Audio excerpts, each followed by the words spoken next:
نحمدہ و نصلی علی رسولہ الکریم بسم اللہ الرحمن الرحیم۔ عزیز طلبہ السلام علیکم ورحمۃ اللہ وبرکاتہ۔ آج کی اس ویڈیو کے اندر ہم حصہ غزل کی پہلی غزل حضرت موہانی کی غزل پڑھیں گے اور اس کی تشریح کریں گے اور اس کے شاعر حضرت موہانی کا تعارف پڑھیں گے۔ دیکھیں حضرت موہانی کا اصل نام سید فضل الحسن اور حضرت تخلص تھا۔ آپ یو پی کے قصبے موہان میں 1875 یعنی 1875 میں پیدا ہوئے۔ اسی نسبت سے موہانی کہلائے۔ ایم اے کالج علی گڑھ سے بی اے کیا۔ کچھ عرصہ ادبی رسالہ اردو معلّہ نکالتے رہے، پھر ان کی باغیانہ تحریروں کی وجہ سے انگریز حکومت نے یہ رسالہ بند کر دیا۔ یعنی اس رسالے کے اندر انگریز کے خلاف کچھ باتیں لکھی ہوئی تھیں، تو اس لیے انگریز نے یہ رسالہ بند کر دیا۔ حضرت موہانی تحریک آزادی کے اہم رہنما تھے اور برطانوی سامراج کی مخالفت کی وجہ سے انہیں طویل عرصے تک قید و بند کی صعوبتیں برداشت کرنی پڑیں۔ صعوبتیں، مشقتیں۔ اس زمانے میں قید با مشقت انتہائی سخت اور تکلیف دہ ہوتی تھی۔ روزانہ 1 من گیہوں دستی چکی میں پیسنا پڑتا تھا۔ گیہوں، گندم۔ حضرت موہانی کا یہ شعر اسی زمانے کی یادگار ہے مشق سخن جاری، چکی کی مشقت بھی، ایک طرفہ تماشا ہے حسرت کی طبیعت بھی۔ یعنی اس وقت پہلے زمانے میں مجرموں کو یہ سزا دی جاتی تھی کہ ہاتھ کی چکی چلا کر اس کے ذریعے سے آٹا بنایا جاتا تھا۔ الیکٹرانک مشینیں تو نہیں ہوتی تھیں، اس لیے اب جس طرح گول ٹائر ہوتا ہے اسی طرح کا 2 ٹائر نما بڑے بڑے پتھر ہوتے تھے۔ ان پتھروں کو پاٹ کہتے ہیں، چکی کے پاٹ۔ ایک پاٹ اوپر والا، ایک نیچے والا۔ اوپر والا جو پارٹ ہوتا تھا اس کے سینٹر میں سوراخ ہوتا تھا ادھر، اور سینٹر میں ہی اس کے ہینڈل لگا ہوتا تھا، اور سوراخ کے اندر سے گندم ڈالتے تھے اور ہینڈل سے پکڑ کر گھماتے تھے، اور پھر اس کو وہ جو گندم کا دانہ سوراخ کے ذریعے سے ڈالتے تھے، وہ 2 پارٹوں کے درمیان میں یعنی 2 پتھروں کے درمیان میں جب پتھر گھومتا تھا اوپر والا تو وہ آٹا بنتا جاتا تھا، یعنی گندم پس جاتی تھی۔ تو اس طرح سے مجرموں کو سزا دی جاتی تھی۔ تو شاعر نے یہ شعر اس مشقت کے دوران کہا اور اس سزا کے دوران کہا ہے مشق سخن جاری، یعنی شعر و شاعری کی مشق بھی جاری ہے اور چکی کی مشقت بھی، ساتھ ساتھ چکی بھی چل رہی ہے۔ جیسے ایک اللہ والے سید تعالی شاہ بخاری رحمۃ اللہ علیہ کے بارے میں آتا ہے، ان کو سزا دی جانے لگی، انگریز نے قید کر دیا، تو حضرت شاہ صاحب رحمۃ اللہ علیہ نے ساتھ ساتھ قرآن پاک بھی پڑھنا شروع کر دیا اور سورہ یاسین کی تلاوت شروع کر دی، اور ساتھ ساتھ چکی بھی چلاتے رہے۔ اور اللہ جل شانہ کی جو ہے وہ مہربانی سے ان کی کرامت تھی کہ جیسے ہی انہوں نے سورہ یاسین کی تلاوت شروع کی، اللہ کے حکم سے چکی خود بخود چلنا شروع ہو گئی۔ تو پہلے زمانے میں یہ سزا دی جاتی تھی، ہے مشق سخن جاری، چکی کی مشقت بھی، ایک طرفہ تماشا ہے حسرت کی طبیعت بھی۔ یعنی ادھر دونوں کام ہو رہے ہیں، چکی کی مشقت بھی چل رہی ہے اور ساتھ ساتھ کلام کی مشق بھی جاری ہے، شعر و شاعری بھی چل رہی ہے۔ یہ عجیب تماشا ہے حسرت کی طبیعت میں کہ حسرت جو ہے وہ دونوں کام کیے جا رہا ہے۔ آگے دیکھیں جی، 1946 میں یعنی 1946 میں وہ مسلم لیگ کے ٹکٹ پر مجلس قانون ساز کے رکن منتخب ہوئے۔ قیام پاکستان کے بعد بھی وہ بھارت ہی میں مقیم رہے اور بھارتی پارلیمنٹ میں ہمیشہ کلمہ حق بلند کرتے رہے۔ حضرت موہانی بنیادی طور پر غزل کے شاعر ہیں۔ عشق و عاشقی کے جذبات ان کی غزل میں بہت نمایاں ہیں اور اس کا بنیادی عنصر تغزل ہے، اس لیے انہیں رئیس المتغزلین کا لقب دیا گیا، غزل کہنے والوں کے سردار۔ حضرت اعلیٰ پائے کے غزل گو ہونے کے ساتھ ساتھ انتقاد ادبیات میں بھی دسترس رکھتے تھے۔ انتقاد ادبیات لٹریچر کی کوئی غلط بات ہوئی اس کے اوپر تنقید کرنا، اس کی کانٹ چھانٹ کرنا، کریکشن کرنا کہ بھئی یہ بات غلط ہے ادب کے اعتبار سے، لٹریچر کے حوالے سے اس کو یوں کریکٹ کیا جائے اور صحیح اس طرح سے آئے گا۔ زبان و بیان کی باریکیوں سے بخوبی واقف تھے۔ انہوں نے دیوان غالب کی شرح بھی لکھی، یعنی کی بک۔ ان کی تصانیف میں نکات سخن، انتخاب سخن، مشاہدات زندہ، کلیات حسرت معانی اور انتخاب اردو معلیٰ شامل ہیں۔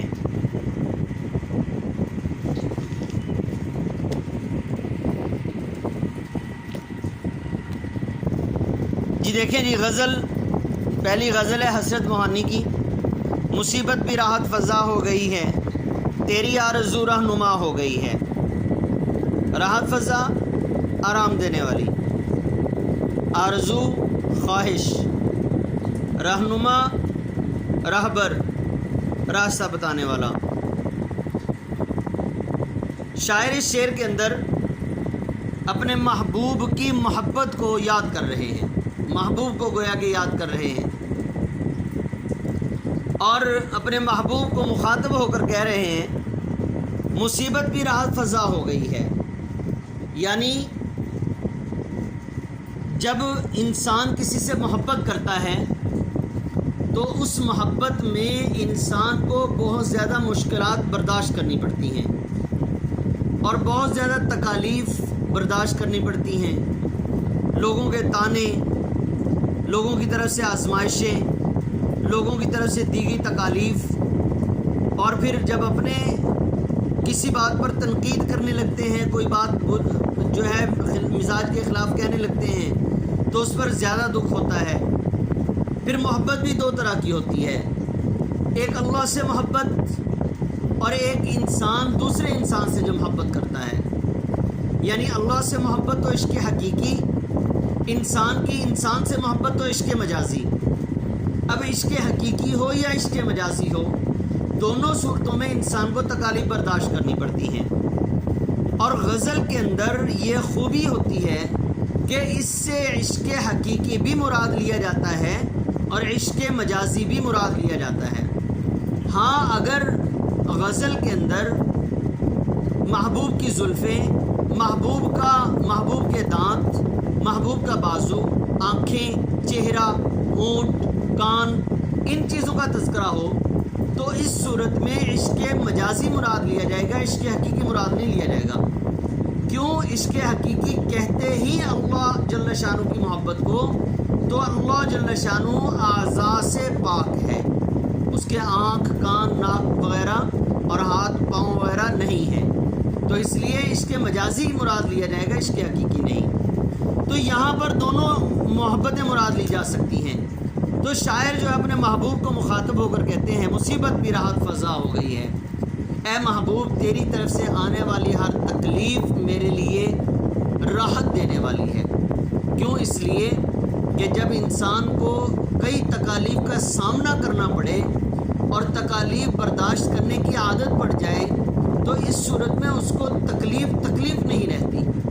دوسری بات یہ ہے جب انسان کو بہت بڑی آزمائشوں میں مبتلا ہونا پڑے اور اس کے اوپر بہت زیادہ اس کی طبیعت سے بڑھ کر اور اس کی اوقات حیثیت سے بڑھ کر اس کے اوپر آزمائشیں آ جائیں، انسان جب اتنی بڑی آزمائشوں کو برداشت کر لیتا ہے تو پھر چھوٹی موٹی تکالیف اور آزمائشیں اس کے لیے کوئی معنی نہیں رکھتی، کوئی حیثیت نہیں رکھتی۔ تو اس لیے شاعر جو ہے مخاطب ہو کر کہتے ہیں محبوب تیری طرف سے آنے والی ہر تکلیف، ہر مصیبت، ہر آزمائش میرے لیے راحت دینے والی ہو گئی ہے، اس لیے کہ میں نے تو اس سے بڑی آزمائشیں جو ہیں وہ برداشت کر لی ہیں، اور تیری آرزو رہنما ہو گئی ہے۔ یعنی تیری خواہش کرنا، تیری تمنا کرنا، کہ محبوب کے بارے میں کئی طرح کی خواہشات ہو سکتی ہیں کہ انسان جب اپنے محبوب کی یاد میں بیٹھا ہوتا ہے تو انسان کی سب سے بڑی خواہش یہ ہوتی ہے کہ اس وقت مجھے اپنے محبوب کا دیدار نصیب ہو جائے، اور انسان جب اپنے محبوب کے دیدار کے لیے بیٹھتا ہے اور اس کی تمنا کرتا ہے تو اس کے لیے انسان طرح کے ہیلے بہانے تلاش کرتا ہے، پھر اسی راستے کی طرف چلنے کی کوشش کرتا ہے۔ اب جب چلنے لگتا ہے گویا کہ انسان کو اس کے محبوب کی یاد نے، اس کے محبوب کی تمنا نے ایک راستہ دکھا دیا کہ اب اس راستے پر چلے گا تو تجھے تیرے محبوب کا دیدار نصیب ہوگا۔ جیسے شاعر کہتے ہیں دل میں چھپائے بیٹھے ہیں تصویر یار، دل میں چھپائے بیٹھے ہیں تصویر یار، جب کبھی گردن جھکائی دیکھ لی۔ یعنی محبوب کی یاد میں بیٹھے تھے، دل کے اندر اس کی تصویر بنائی ہوئی ہے. اب جب اس کے بارے میں سوچنا ہے تو اس کی تصویر کو دیکھنے کے لیے گردن جھکا لیتے ہیں اور پھر گردن جھکا کر اپنے محبوب کا دیدار کر لیا کرتے ہیں. پھر اس کے بعد انسان کو طرح طرح کے خیالات آتے ہیں کہ حقیقت میں دیدار کیسے کیا جائے. تو شاعر کہتے ہیں تیری آرزو میرے لیے رہنما کا کام دے رہی ہے. اسی لیے شاعر ایک اور موقع پر جو ہے وہ کہتے ہیں طبیعت ہی درد آشنا ہو گئی، دوا کا نہ کرنا دوا ہو گیا. یعنی جب طبیعت ہی درد کو پہچاننے لگ گئی کہ کوئی بھی درد ہوتا ہے یہ محبوب کی یاد کی وجہ سے درد ہے، پھر اب دوائی لینے کی ضرورت نہیں ہے. کیوں؟ اس لیے کہ اس طرح کی تکالیف برداشت کرنے کی عادت ہے، اور اب دوائی چونکہ نہیں لی اور اس کی عادت بنا لی تو اب یہ گویا کہ ایسا ہو گیا کہ محبوب کی وجہ سے تکلیف کا ہونا بھی یہی دوا ہے ہمارے لیے. جی دوسرا شعر دیکھیں، یہ وہ راستہ ہے دیار وفا کا جہاں باد سرسر صبا ہو گئی ہے. شاعر اس شعر کے اندر ایک دستور اور ایک طریقہ بتا رہے ہیں کہ ہر عاشق کے لیے دیار وفا کا مقام بلند و بالا ہوتا ہے، اور اپنے محبوب کے دیس پر چلنا یعنی محبوب کے نقش قدم چلنا، اپنے محبوب کے راستے پر چلنا اور محبوب جیسی عادات اپنانا انسان باعث فخر سمجھتا ہے اور اسی کو اپنی زندگی کا نصب العین بنا لیتا ہے اور اپنے لیے مشعل راہ ٹھہراتا ہے. تو شاعر کو جب کسی سے محبت ہوتی ہے تو کہا یہ جاتا ہے کہ جس راستے پر جو راستہ محبوب کے گھر کی طرف جاتا ہے، جو محبوب کا دیس ہوتا ہے، انسان کو محبوب کی گلی سے، محبوب کے وطن سے، حتیٰ کہ انسان کو محبوب کی گلی میں آنے والے کتے سے بھی محبت ہوتی ہے. یہ بات بہت زیادہ مشہور ہے. تو اس اعتبار سے شاعر یہ کہتے ہیں یہ وہ راستہ ہے دیار وفا کا، یعنی وفا کے دیس کا یہ جو راستہ ہے، یہ راستہ ایسا راستہ ہے جہاں پر کتنی ہی مشکلات کیوں نہ آئیں، کتنی ہی مصیبتیں کیوں نہ آئیں، آزمائشیں کیوں نہ آئیں، وہ تمام کی تمام آزمائشیں وہ ایک آندھی کی شکل میں کیوں نہ ہوں، وہ سب کی سب ایسے ہو جاتی ہیں جیسا کہ صبح کو ٹھنڈی چلنے والی ہوا ہوتی ہے. صبح کو ٹھنڈی چلنے والی ہوا دل کو سکون اور بدن کو راحت بخشتی ہے. اسی طرح شاعر یہ کہتے ہیں جب ہم اپنے محبوب کے راستے پر چل پڑے تو اس راستے پر چلنے والی تمام کی تمام مصیبتیں یہ ہمارے لیے صبح کو ٹھنڈے چلنے والی ہوا کی طرح باعث سکون اور باعث راحت ہے. کیوں؟ اس لیے کہ یہ حقیقت بات ہے. جب انسان عشق حقیقی کرے یا عشق مجازی کرے اس کو تکالیف برداشت کرنی ہی پڑتی ہیں.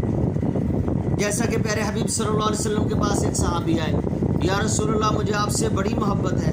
آپ صلی اللہ علیہ وسلم نے ایک دو مرتبہ اس سے پوچھا اور فرمایا سوچ سمجھ کر کہو کیا کہا. پھر آپ جب اس صحابی نے بار بار اصرار کیا تو آپ صلی اللہ علیہ وسلم نے فرمایا جس کا مفہوم یہ ہے کہ اگر تمہیں مجھ سے سچی محبت ہے تو آزمائشوں کو برداشت کرنے کے لیے تیار ہو جاؤ. یعنی تم پر آزمائشیں اس طرح اور تکلیفیں اس طرح تمہارے اوپر آئیں گی جس طرح سے بلندی سے ڈھلوان کی طرف پانی آتا ہے. اب اس پانی کی طاقت کو برداشت کرنا یہ ایک مرد مجاہد اور مضبوط آدمی کا کام ہے. اسی طرح پیارے حبیب صلی اللہ علیہ وسلم نے فرمایا کہ جب انسان یعنی اگر مجھ سے محبت کرتے ہو تو اس صورت میں تمہیں اسی طرح سے تکالیف برداشت کرنی پڑے گی. دیکھیں اگلا شعر دیکھیں، میں درماندہ اس بارگاہ عطا کا گناہ گار ہوں ایک خطا ہو گئی ہے. درماندہ دھتکارا ہوا، نکالا ہوا، ٹھکرایا گیا. بارگاہ عطا اللہ تعالیٰ کی بارگاہ، گناہ گار گناہ کرنے والا، خطا غلطی بھول. اس شعر کے اندر شاعر اپنے ایک جرم کا اعتراف کر رہے ہیں.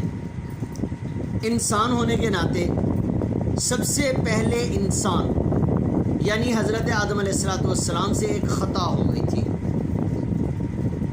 اب شاعر نے اپنا تذکرہ کیا اور انسانیت کی ابتدا کی طرف لے گئے. کیا تذکرہ؟ کہ جب حضرت آدم علیہ السلام کو پیدا کیا، ساتھ اماں حوا اور حضرت آدم علیہ السلام کو جنت کے اندر بھیج دیا، ایک چیز کھانے سے منع کیا، بعض جگہوں پر پھل آتا ہے، بعض جگہوں پر درخت آتا ہے کہ درخت کے قریب نہیں جانا، اور بعض جگہوں پر گندم کا دانہ آتا ہے۔ ہم یہاں پر شعر کے اندر مراد لیں گے ممنوعہ چیز، مطلب جس چیز سے روک دیا گیا۔ تو شاعر کہتے ہیں جب آدم علیہ السلام سے یعنی میں اول انسان تھا تو اس وقت مجھے ایک چیز سے روک دیا گیا تھا اور میں نے اس ممنوعہ چیز کو کھا لیا، تو اللہ نے مجھے اپنی بارگاہ سے جنت سے نکال دیا۔ تو گویا کہ میں اس بارگاہ عطا یعنی اللہ کے دربار اور اللہ کی جنت سے نکالا گیا ہوں۔ نکالنے کی وجہ کیا؟ کہ مجھ سے ایک خطا ہو گئی تھی، انسان ہونے کے ناطے مجھ سے ایک غلطی ہو گئی تھی، یعنی آدم علیہ السلام سے خطا ہو گئی تھی۔ تو اس اعتبار سے شاعر اس بات پر شرمندہ ہیں کہ جس طرح سے حضرت آدم علیہ السلام سے خطا ہو گئی تو اول انسان سے جب خطا ہو گئی تو اے اللہ میں بھی اسی کا بیٹا ہوں، میں بھی انسان ہوں، مجھ سے بھی کئی غلطیاں اور کوتاہیاں کمیاں ہو سکتی ہیں۔ تو شاعر حقیقت میں اس شعر کے اندر شرمندگی کا اظہار کر رہے ہیں کہ اے اللہ آدم علیہ السلام سے خطا ہو گئی تھی، میں بھی انسان ہوں، مجھ سے بھی غلطی اور خطا ہو گئی ہے اور بار بار یہ خطا ہونا مجھ سے ہوتا رہے گا۔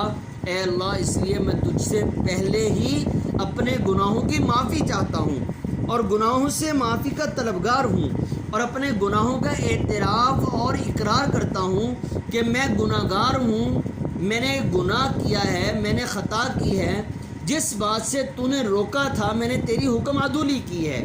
تو شاعر اس موقع پر ایک اور جگہ پر کہتے ہیں سراپا معصیت میں ہوں، سراپا مغفرت وہ ہے، سر سے لے کر پاؤں تک میں معصیت کے اندر ڈوبا ہوا ہوں اور سر سے لے کر پاؤں تک وہ اللہ کی ذات ایسی ہے جو مغفرت کے اندر ڈوبی ہوئی ہے۔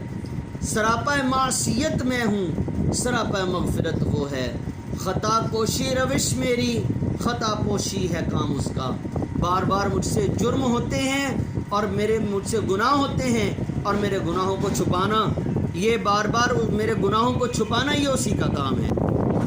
عزیز طلبہ یہاں پر ایک بات بتانا ضروری سمجھوں گا کہ بعض دفعہ انسان، پیارے حبیب صلی اللہ علیہ وسلم نے فرمایا جس کا مفہوم یہ ہے کہ قیامت کے قریب ایک وقت آئے گا کہ انسان صبح کو مسلمان ہوگا، شام تک وہ کافر ہو چکا ہوگا، شام کو مسلمان ہوگا، صبح تک وہ کافر ہو چکا ہوگا۔ اس کی وجہ یہ ہے کہ انسان بعض دفعہ ایسے الفاظ نکالتا ہے منہ سے جس کی وجہ سے انسان کے وہ معمولی سے الفاظ انسان کو کفر کے دروازے تک لے جاتے ہیں۔ لیکن شعر کی تشریح کرتے ہوئے میں نے آدم علیہ السلام سے آدم علیہ السلام کے لیے لفظ استعمال کیا ہے خطا کا۔ اب کہتے یہ ہے کہ آدم علیہ السلام سے گناہ ہو گیا تھا، اگر مجھ سے گناہ ہو گیا تو اس میں کیا حرج ہے؟ عزیز طلبہ یہ بات نہیں کرنی چاہیے۔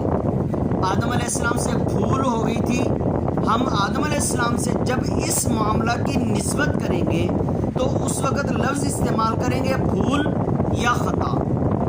اب خطا کے دو معنی ہیں، ایک معنی ہے بھول اور ایک معنی ہے غلطی اور گناہ۔ جب ہم اپنی طرف نسبت کریں گے اس وقت ہم اس کا معنی کریں گے غلطی اور گناہ، مجھ سے خطا ہوئی، مجھ سے بھول ہو گئی، مجھ سے گناہ ہو گیا۔ لیکن جب آدم علیہ السلام کا نام لیں گے تو اس وقت ہم یہ اس کا تذکرہ کریں گے کہ آدم علیہ السلام سے بھول ہو گئی یا آدم علیہ السلام سے خطا ہو گئی۔ اگر کوئی بندہ یہ کہتا ہے کہ آدم علیہ السلام جو ہے وہ گناہ کرتے تھے یا ان سے گناہ ہو گیا تھا، تو اس صورت میں عزیز طلبہ نبی علیہ السلام کی توہین ہے، اور آدم علیہ السلام نبی تھے اور نبی کی توہین کرنے والا انسان مسلمان نہیں رہتا۔ اور دوسری بات یہ ہے کہ اللہ جل شانہ نے اپنے کلام مقدس کے اندر بھی فرمایا انبیاء کے بارے میں اور فرشتوں کے بارے میں لا یعصون اللہ امرا، کہ یہ معزز ہستیاں ایسی ہیں جو اللہ کی کسی ایک معاملے میں بھی ذرہ برابر بھی نافرمانی نہیں کرتی۔ تو نبی سے تو اللہ کی نافرمانی ہو ہی نہیں سکتی، گناہ ہو ہی نہیں سکتا، تو ہم نبی کے لیے گناہ کا یا غلطی کا لفظ استعمال نہیں کریں گے۔ بقیہ تشریح انشاءاللہ اگلی ویڈیو کے اندر تو اس ویڈیو کے اعتبار سے آپ نے حضرت موہانی کا تعارف اور یہ اشعار کی تشریح اور اشعار کو اچھی طرح سے متعلقہ اشعار کو اچھی طرح سے یاد کر لینا ہے۔ السلام علیکم ورحمۃ اللہ وبرکاتہ۔